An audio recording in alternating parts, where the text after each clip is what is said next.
Hi guys, I have another great recipe for you today, my one-pot rigatoni with garlicky pink sauce. I know you're gonna love it because it's all done in one pot. It takes about 15 to 20 minutes, uses pantry staples. The pasta cooks right in the sauce. There's no second pot for it, so it absorbs all that wonderful flavor of garlic and parmesan and basil. So I'm gonna show you how to do it. I'm gonna set it up right here, then it gets to the cooktop, and that's it.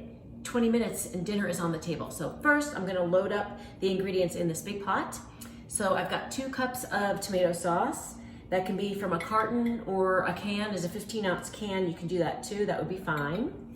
And then I'm gonna add, since I'm gonna keep this kind of a vegetarian meal, I have vegetable broth. You can do chicken broth, beef broth, whatever broth you have. You can use bouillon, hydrate it, and use that too. And then water, 2 cups of water. So we've got 2, 2, and 2. And we're doing the water since we're cooking the pasta right in the sauce. We need a little bit of water. So there's the liquids going on. Then I'm gonna add a 1/4 cup of grated Parmesan cheese. You can use a good one, a really expensive one if you want, if you have it, or a domestic Parmesan, that's fine too.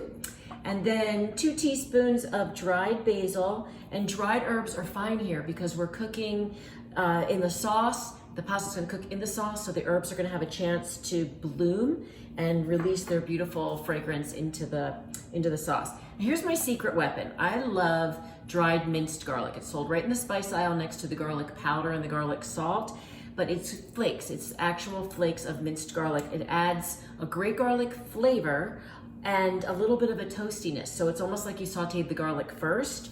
I use it all the time. I put it over my vegetables, I put it over my meat, and now I'm putting it in this sauce. So I did 2 teaspoons, measured it in my hand. I'm gonna do a little bit of salt and pepper. Like 1/4 teaspoon pepper, maybe 1/2 teaspoon of salt. All depends on the sauce you use, a tomato sauce.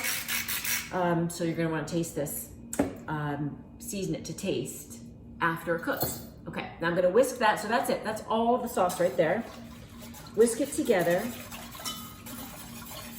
And I'm gonna bring this to the cooktop, bring it to a boil, and put my rigatoni right in there. So my rigatoni takes about 10 minutes to cook. You can read the package. You start checking it, about 8 minutes, and I'm gonna show you what it looks like. The mixture is boiling. In goes the rigatoni.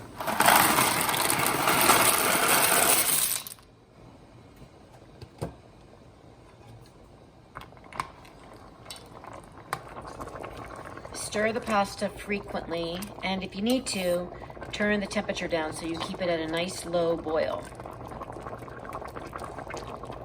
Okay, the pasta's al dente, so I have one more thing I'm gonna add, and that is my fat-free half and half. You can use cream, half and half, milk. I just love fat-free half and half because it has fewer calories and fat, but you still get that creamy mouthfeel, and that's what makes the sauce pink. So I'm gonna get it in, I'm gonna show you what it looks like.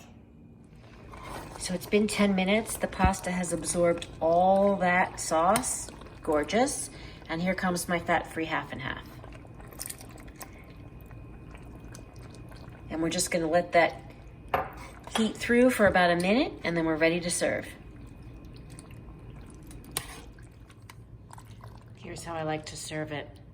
Look at that. Oh my gosh. So creamy, all in one pot. All those flavors from just like a handful of ingredients. Get in there. Okay, beautiful. And I'd love to top it with a little bit of parsley. Serve with extra Parmesan cheese on the side. And look at these little baby mozzarella balls, cherry size. You can use fresh mozzarella, grated mozzarella, or leave it out if you want.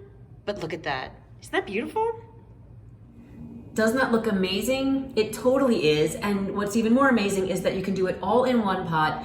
In less than 20 minutes, you could be serving your crowd. And there's tons of variations. You can make a spicy sauce, you can add oregano to the sauce, you can use fresh mozzarella on top, or you can use grated mozzarella, or you can leave it out. So have fun with it, enjoy the recipe, and I will see you next time.